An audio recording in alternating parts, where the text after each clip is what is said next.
Hello, and welcome to episode 2 of Free Roam, the podcast where we explore the whole world of gaming by interviewing people from across the industry. Today we have a very special episode with Ryan Albert and Ryan Brolley of Alchemedium, an indie game development studio located in Pittsburgh.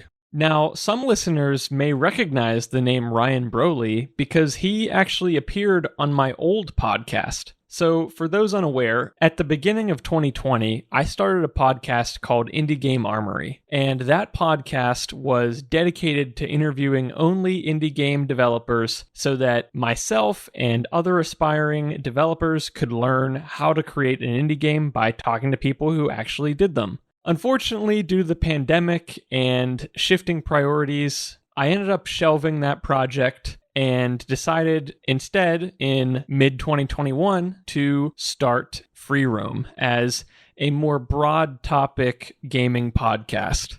I still want Free Roam to be educational when it can, so that's why I'm very excited to have Ryan Brolley and his co-founder Ryan Albert back on the show to talk about just general gaming trends and also what they learned whenever they developed their first game, A Tofu Tail. So with that introduction out of the way, let's introduce our guests. Ryan Albert and Ryan Brolley, why don't you introduce yourselves and explain how you guys got started together? Hey Corey, glad to be here. Of the two halves here, the two Ryans, I am not a dev by day, though I think that would be fun. I do work with data, which is fun, I guess, for me. But yeah, always been an avid gamer since I can remember. It's probably one of my first memories was playing The Legend of Zelda on the NES with my mom. And it's kind of funny because like growing up, I just always thought the Nintendo was just a staple appliance in everyone's home, kind of like a microwave or refrigerator. So imagine my surprise, like when I would go to friends' houses and stuff and they didn't have a Nintendo, I was kind of just like blown away. I was the same, but it was the other people had Genesis, so. Ew. No, just kidding. So for me, gaming's just been an extension, a part of my life. So I guess it was only natural that, the desire I want to sort of make my own game, eventually came about. Because when it's something that you think about a lot and your whole life is kind of surrounded by, you're always kind of daydreaming and getting ideas about different things and how you would do, this differently, or, if you made a game in this genre, what would it be like? So yeah. It's a little bit about me, I guess. Always thinking about how you would change a game or how you would design a game. Yeah. So me and the other Ryan, we met in middle school, right? I think it was like 7th grade. Oh, yeah. And obviously we shared similar interests, but even back then we were always just like coming up with ideas for stuff. Card games and different things like that. So it's always kind of been, part of our relationship, always just having ideas for, creative ideas for making things. Yeah, we tried starting up things a few times. Yeah. To varying degrees of success. You guys launched a game. And Ryan B., you do game development at Shell Games, and that probably definitely prepared you to actually see a game through from start to finish on your own time after work. Tell me a little bit about that. What's it like working there? Yeah, it's finishing a game was a little roundabout because we started a Tofu Tail, which is the game we released before I worked at Shell, and then through a bunch of stuff that we did, like learning how to build that game and going to conferences and stuff. Eventually got a job at Shell and then completed several games there before we finished this one. And yeah, the stuff learned at Shell was definitely helped with that, but I guess part of the problem was the scope of the project that we had picked was very large, so it took a lot longer. Right. So A Tofu Tail is a isometric puzzle game where you are a block of tofu trying to break a curse in this whimsical Japanese cartoonish world. And yeah, I'd say the scope was pretty big for a game made by just a couple people because Doesn't it have over 100 levels? And it's pretty difficult too, isn't it? Yeah, over 100 levels, 7 different worlds, different music in each world, different art, different mechanics. Yeah, it was a lot. 15, 16 different characters. So going forward, would you try to do a better job managing the scope, I guess? Or not to say that you did anything wrong with the Tofu Tail scope, but did it get away from you? And what would you do differently next time? Yeah, I think we know a lot more about scope now. And our plans for the future are definitely start smaller and then build upon it later. So have something smaller to release, and then we can add more to it or move on if it's something that feels complete. Yeah, I think it was a product of, a few things. It just started as an idea of, hey, let's make a game, right? And not really knowing in great detail all what that entailed. But it's like, hey, yeah, let's kind of explore this idea. Let's just do it. Let's make a game, because we've kind of always wanted to do that. And we've had ideas prior to A Tofu Tail about trying to make a game. And it was just like, let's take an idea that we think is fairly simple. Because, you think, okay, well, for our first game, we should do something that's mechanically fairly straightforward or simple. And so I think that's how the basic principle of like the block rolling and the color change mechanic, that was like sort of just the groundwork that we started with before it was ever, a block of tofu and there was a story and this, that, and the other thing. But then, like, I think you almost, I think what happened is we kind of ran with an idea before even knowing like where it was going to go. And then, like you run into that whole like idea of scope, right? Like we didn't really, that wasn't like a concept to us, I guess, at the time. Yeah. And you start making all these plans and you start just building it without really testing.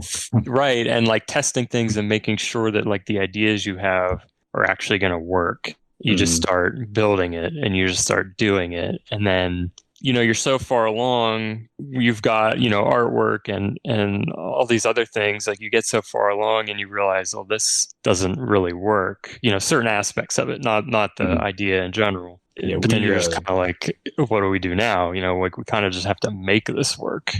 Yeah, we went down a path and then went on that for a long time, adding more and more stuff, and we didn't play test any of it. Oh. And then once we did, like we play tested it with ourselves and a few other people, but once we did it on a larger scope, we saw that what we wanted to do wasn't, if we kept going in that direction, it wasn't going to work. So we did a lot of pivots after that. And I think one mistake we did was trying to use all of those art assets and forcing them into trying to use the art assets rather than just scrapping them. And that made it a very big design challenge rather than just starting from scratch and moving forward with a different idea. If you were to go back and do it over again from the beginning, or even just from those first play tests, what would you do differently? Or knowing what I know now? Correct. Knowing what you know now. Probably starting the way we did, but play testing more before jumping into doing like music and art assets and story and whatnot before testing it. That would probably be the biggest thing from my perspective. Okay. Ryan A., anything to add to that? Yeah, I think it's almost like I think Ryan, you alluded to this. It's like you're committed to a certain thing now, and you feel locked into it, and you have a feeling like you can't deviate from this thing because of the commitment that you made, and so you're just trying to figure out how you can make it work. Yeah, rather than just saying this doesn't work, like we need to do something else. You just, okay, how can we take this thing that we committed to and just make it work? I think, it's just a matter of I don't know if we just did too many things in parallel, and then at the very end it's like, okay, some of these things, like it's hard to explain because it was such a long journey. Yeah. And the whole thing was just, it was great because it was just one giant learning experience, like we've learned so much from the whole process. Yeah, definitely would do a lot of things differently next time, for sure. But we wouldn't have learned a lot of those lessons had we not done that too. Right.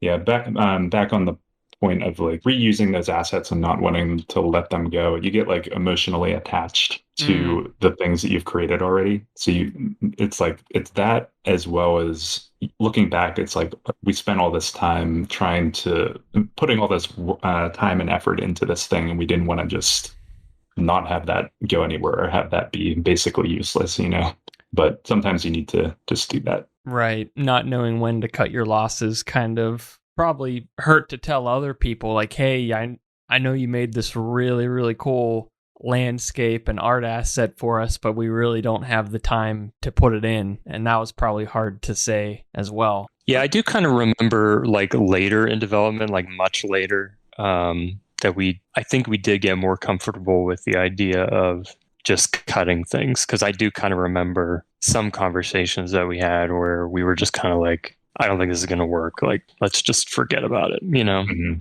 Yeah, we were originally going to have like 3 bonus challenges or whatever per level, and we just cut that back to, if there was one there, we would add it, but otherwise we wouldn't try and force ourselves to do that. That was one that pops out in my mind. Okay. One more development question for you. This one comes from my friend Ben in my Discord server. He wanted me to ask you, how did you come up with the achievement list for the Steam release? Like, are the game's Steam achievements pretty straightforward, or are there any like goofy abstract achievements that you added? For me personally, one thing achievements wise that I don't like are the ones that you kind of just get and they aren't really a challenge, or ones that are just like, do this thing. Like one thing, I think it was Gears 2 or Gears 3. It was like kill 100,000 locusts. Yeah. And it's just, that frustrated me so much. So I personally don't like things like that. So pushing for kind of a mix of progression through the game. So ones that you can unlock as you go through the game, because it is an achievement in my mind. It's like making progress through a game, but then trying to also have ones that kind of make you either think about the game in a different way or challenge you to play it a different way. Mm-hmm. So like one of the, I guess, more difficult achievements is finding 60 different holes that you can throw yourself into. Oh. Throughout all the levels. So like find a way to kill yourself basically on each level. Mm-hmm. Ah. Yeah. Okay. So there's one creature. One of the mechanics is moving you over 2 spaces, and it's possible to like throw yourself off of the level. Right. So finding 60 different ways to do that throughout the game is, I think that's probably one of the hardest achievements. I remember that creature that blows you around now. That I had no problem finding ways to fall off the map when I was messing with that, but on 60 levels I could see it being a problem. So coming out of A Tofu Tail, it was a very niche game for sure, and you talked about how you added a lot of mechanics, and in your next game you'd maybe like to start with something simpler and get feedback earlier on than what you did. So what is the next thing for Alchemedium? Is it just the 2 of you? Are you starting something new? Are you bringing more people on? What's next? I think I'm like sitting here thinking like, how much should we share? Like we have ideas on things we want to do. I think right now we're kind of exploring some things. I know we do want to do something more like actiony, not do a puzzle game this time, but it's like very early. We talked about a lot of ideas, but right now I've been trying to push to like make tools so that we don't run into the issues we did on A Tofu Tail. So you're setting a groundwork. Yeah, and setting us up for success rather than we'll just wing it. Yeah, I'll say I think the next game will definitely be appealing to a broader audience for sure. Or I can't say it for certainty, but I have a good feeling just based on, sort of the basics of it. Yeah, he's been busy just laying all sorts of really great groundwork systems that basically no matter what the next project ends up being, that will have a lot of really great development tools to help us with a lot of the different aspects so that, no matter what sort of genre it fits into, I think we'll be able to hit the ground running a lot easier and a lot quicker. As far as like ideas, we shared a ton of ideas on like Discord. We have like a bunch of different channels on our private channels on our Discord where we just pass ideas back and forth, and so we have quite a hefty archive of things that we can pull from, and that's like mechanics, systems, story, lore stuff, just the whole gamut, you know what I mean? So I'm super excited. This is the point, right, where you wouldn't want to repeat the mistakes we did before, and obviously commit to certain things before we're ready. So it's just fun, you know what I mean, to just come up with cool stuff. And then, I think once we're at that place where it's like, okay, we've got, the framework set up, and put together prototypes to test certain basic ideas, then we'll have a whole, library of just things to kind of pull from gameplay wise and story wise and design wise to just throw at it and try, see what works and see what doesn't, come up with like a list of, scope items, again, learning from our past mistakes, and just have a nice solid set of things that are defined that we want to accomplish, and just, making sure that every decision that we make is sort of adherent to that vision, so that it doesn't get bloated and we don't overcommit, and it should be a much smoother process this time around. Awesome. I think over the past, how long have we been in this? Like 10 years? We have like maybe 20 different ideas that we've thrown back and forth. I have this whole folder on my computer that I look back on and I'm like, wow, there's definitely plenty of ideas that we can go for. Oh yeah, and some of them are just like, I remember I had a dream about one and I woke up and I was like, I have to write this down. This was like the craziest thing. And then it was like right away, like I started bombarding him with like texts, like a novel about this like crazy dream I had, and like this like cool. The one with the sword. What was it? Oh, I forget. Yeah, honestly, I can't remember. I think there was something about phasing in and out of time or something like that. Like it was some wild ideas, but yeah, sometimes I feel bad because I just start like it's like mental diarrhea. I just like when the inspiration hits me, I'm just like, I gotta tell him right away before I forget. Don't feel bad. I enjoy it. Oh, good. But I try and keep in mind it's like, obviously this is just an idea. So cool. Just put it in the list. Yeah, just add it to the list. Okay. Well, we're excited to see what comes next. I'm very excited. You should get the same person to do music again, because I loved the music in A Tofu Tail. So same, for sure. Same here. Now on to some more general topics. What are your favorite or perhaps least favorite trends in gaming right now? Sounds like you have opinions. I do. I was probably just talking about this with my one friend just recently.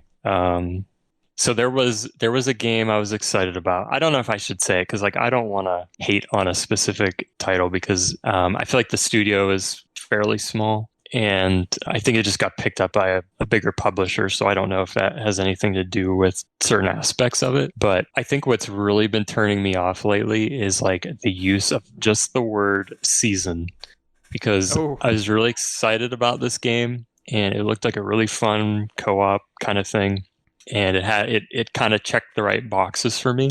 And I was waiting a couple months because they had, announced that they didn't give like I think they gave a super generic like release window. And then like closer to it coming out, they had some more information about it. And they just started talking about, seasons. And this season you can get, these things and they're exclusive, and it's just like, I I'm not a fan of that. Like the FOMO where it's like if I don't play the game during a specific time frame, I might miss out on something. And so at that point, I'd rather just not play it than have to like deal with all of that.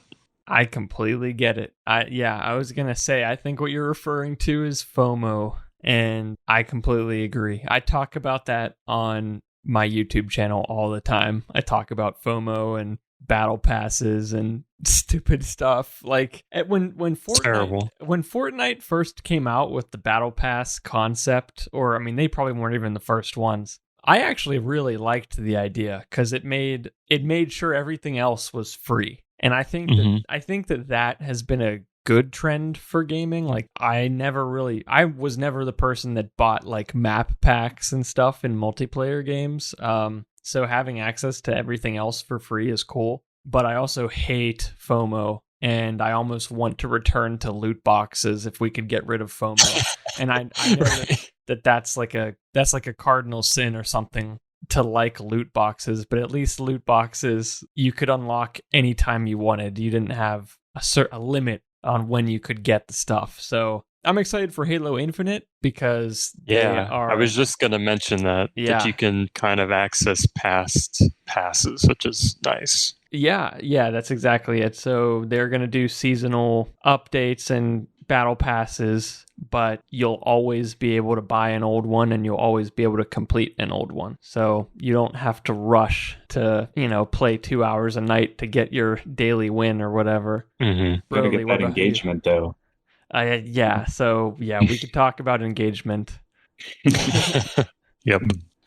Yeah. Oh, on that point, I never really I guess I'm getting old on this. I just want to experience that you can sit down and play and not have to spend 2 hours figuring out which version you want to buy. Mm-hmm. And I haven't really played seasons or anything in any game really. And I just recently started doing that, and I was like, I really don't think I like this. Once this is gone, you just never have that again. I don't know. So yeah. I feel that as well. You're right. It's even worse whenever it's like a seasonal map or a seasonal mode or something like that, because that's what really stinks. Like, oh, you enjoyed this. I'm trying to think of an example. I can think of one real quick. I think Call of Duty does it a lot. My wife really, really loves that prop hunt mode. But the fact that it only shows up every once in a while is disappointing, because if you don't know that it's available, and then you just miss it, you know what I mean? It's like, oh, that stinks. Why isn't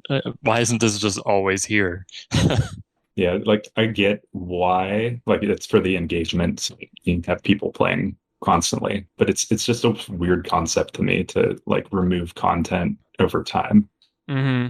Yeah, there's so many games that do that. I was gonna say Destiny 2 is kind of notorious recently for removing half the planets in the game from the game. Of course, they've added a lot of new stuff, and they kind of had to do it because the game was approaching 100 gigabytes, and it was unfeasible to have so much stuff in the game. But a lot of people were really bummed that they couldn't explore those levels and do those missions. And don't get me wrong, I think Destiny 2 is actually in one of the best states it's ever been, but it is still a bummer that you can't go to Titan right now, the ocean planet. So it affects different games in different ways, but yeah, this trend toward engagement really kind of blows.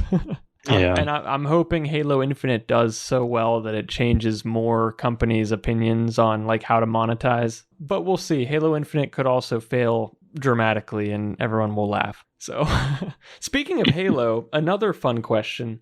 You guys were talking about how you always liked to make your own ideas for how you would change a game. Have either of you gotten super deep into Halo Forge or Minecraft custom games or anything like that? Do you ever have a fond memory of some Gears custom game or Halo map you made? I have a weird one. It's super obscure from a long time ago. I can't think of anything recently. I mean, I kind of see where you're going with this, using tools inside of a game to create your own content. I was never really that big on that, surprisingly. I do kind of exploring stuff that other people make. But I used to make maps in Tenchu 2 for the PlayStation 1. It had a level editor, and I used to just mess around in that like for hours back in the day. I don't know why. What was the name of the game? Tenchu 2.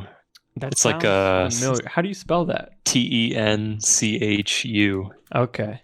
It's like a stealth ninja game. I think the originals may have been developed by From Software, or it was either them or Acquire, maybe.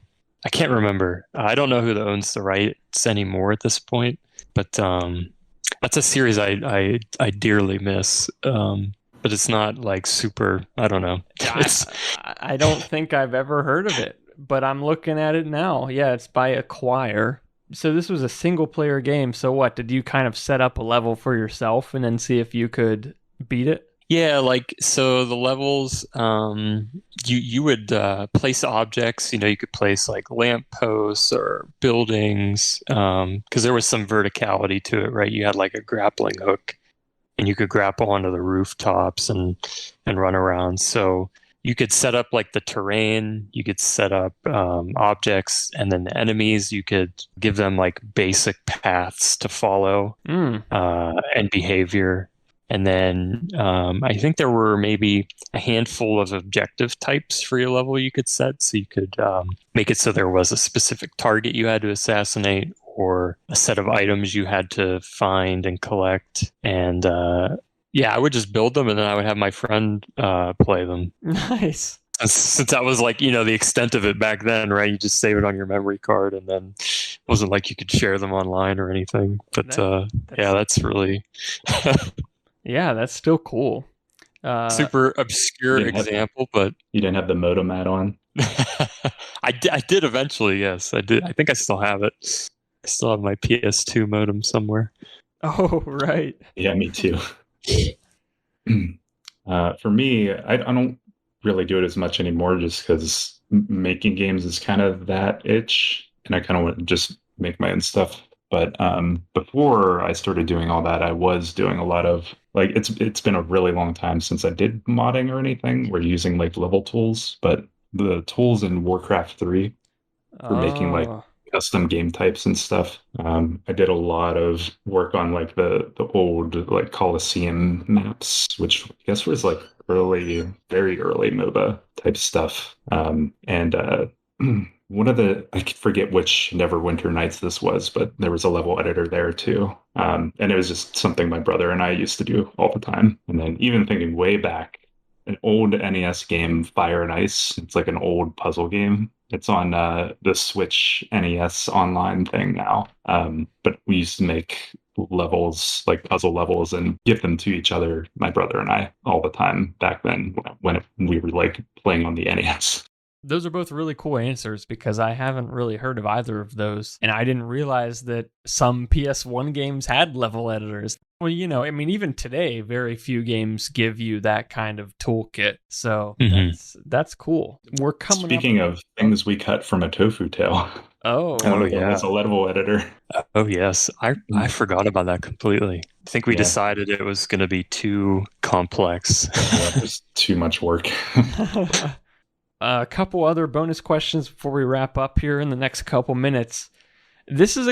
So I don't know really much of anything about game design. I participated in a game jam a couple months ago doing some sound design stuff. I had fun with it. It was fun to listen to everybody else talk about the technical parts. But is this a debate in game development right now? What's going on with Unity versus Unreal? What's the deal? I don't know what the deal is, but I have my opinions on it. Go ahead. I think they are both good tools depending on what you want to do. And it's based on like preference and stuff as well. For me, I like using Unity for prototyping and like 2D type games. I think Unreal is probably stronger, at least right now, for 3D games and shooters. obviously for shooters, because that's kind of what their thing is. And I think both of them have growth in that they need to make in certain directions. So it's really kind of like what you want to do, like what type of game you're going to make and what tools you need. Oh, okay. Like, that's just my perspective on it, at least. Cool. And the final question, what's going on with VR? Is VR a fad? Is it overrated? Is it underrated?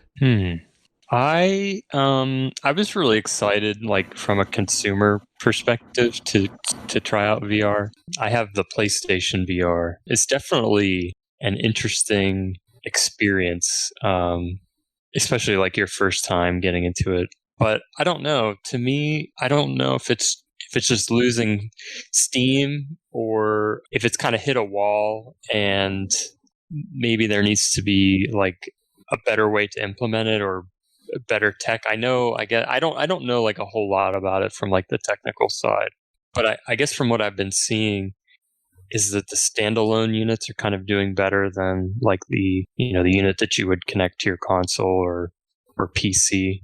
And maybe that's the way it's going to be heading in the future, more of just like a standalone kind of product. Right. That's what the Oculus Quest is, right? It's like a self-contained I think computer. So, yeah. Mhm. But what are the limitations of that? Is it less powerful, obviously? Yeah, so at Shell, I work a lot with all the things I've done have been pretty much VR. Mm-hmm. We just released I Expected to Die 2 last week. Yep. What is time? Congratulations. Thanks. But we did push that out to all of the, I guess, major the platforms that have the most user base, I guess, is the best way to put that. And the Quest 2 came out with I don't know when it came out. It was like within the last year. I don't know what time it is anymore with the pandemic and everything. But yeah, the Quest 2 is pretty recent. It is mobile hardware, so it is limited. Like you're going to get better performance on like your PC most likely, but the Quest 2.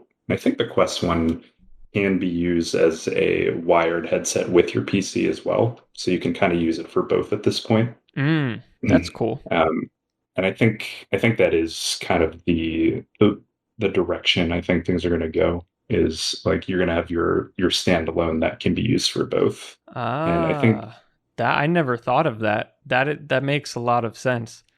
I've been seeing more and more kind of like pictures or videos or memes online lately of like people sitting in an airport with an Oculus Quest on, and like some people are kind of making fun of them and other people are kind of like on board, like yes, I would totally do that to escape 2 hours in a terminal, Yeah. But it never occurred to me that you could one day purchase something that can operate on its own in a lesser capacity and then still plug it into your big beefy PC at home to play Half-Life Alyx 3.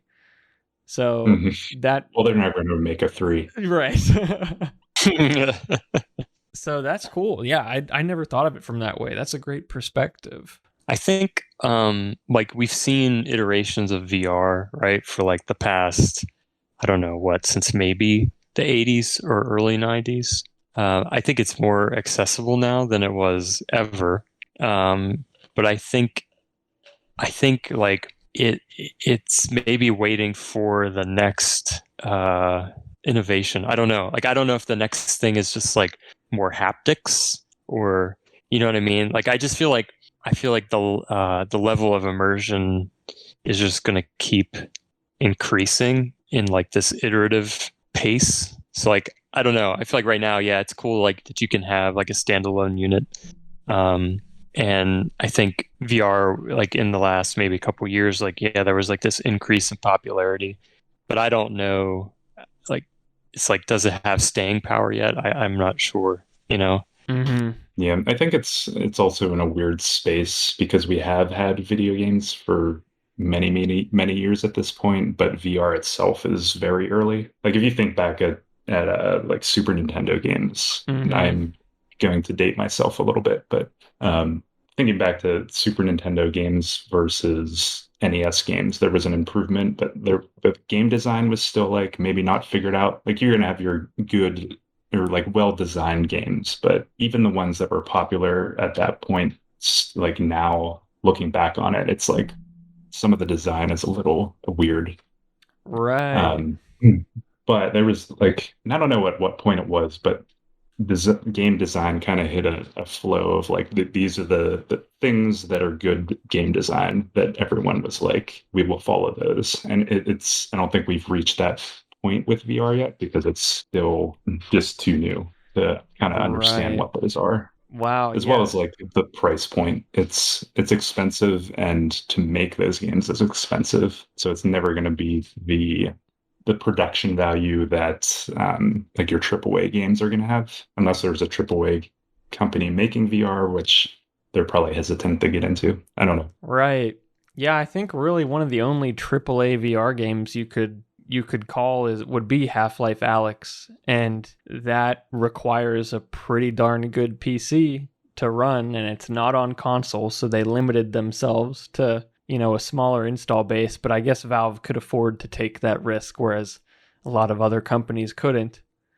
I like your point about how it's still early game design. Like, people thought Pong was pretty cool, and you can go on YouTube and watch all kinds of videos about like these really weird, obscure Super Nintendo games that were like ridiculously hard or completely broken and impossible to beat. And that was kind of just like normal back then. Or like an old Sierra PC adventure game where like you have to like order a pizza in order to blow up a tank or something.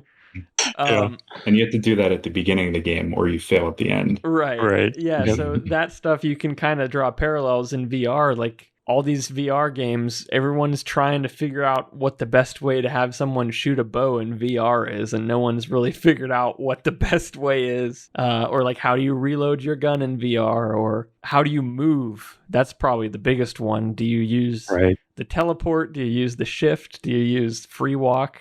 I bought a Oculus Rift first gen. I bought it used just so I could play Alyx, and I don't regret it for that, but I really haven't touched it since I beat Alyx. I think for me it's just because of the space. Like it'd be nearly impossible in my current apartment to set up VR again. So unfortunately I can't do that, but it kind of makes me curious about the Quest, because like that's completely wireless. So you could set that up anywhere. So I agree. I think if you want people in small apartments in China and small, you think about all these places where people's homes are not as big as they are in the US, like India, China, Japan. People live in pretty small buildings. And in order for VR to become widely used over there, it would definitely need to be self-contained. So that's a great point on that. Yeah, it's like it's way more accessible now than it has ever been, obviously. Well, and because it hasn't been a thing all that long, anybody can. I mean, it's fairly affordable, right, for the most part, depending on your budget and all that. But it still feels niche, I think we can wrap it up there. Ryan Albert and Ryan Brolley, thank you very much for joining me on this free roam session here. I learned a lot, and I'm excited to see what you guys come up with next. I think you guys provided some really good perspective and advice on making your first game. So I appreciate you guys coming on. Yeah, thanks for having us. I enjoyed it. And maybe you can have us on a future show when our next project gets closer to being a thing. Oh, I would love that. Absolutely. Yeah, and same for me. It was a real good time. I liked talking about all the things. Great. All the things. Thanks again for listening to this episode of Free Roam. For more episodes like this, be sure to subscribe. We release an episode once every 2 weeks at least. See you all in episode 3.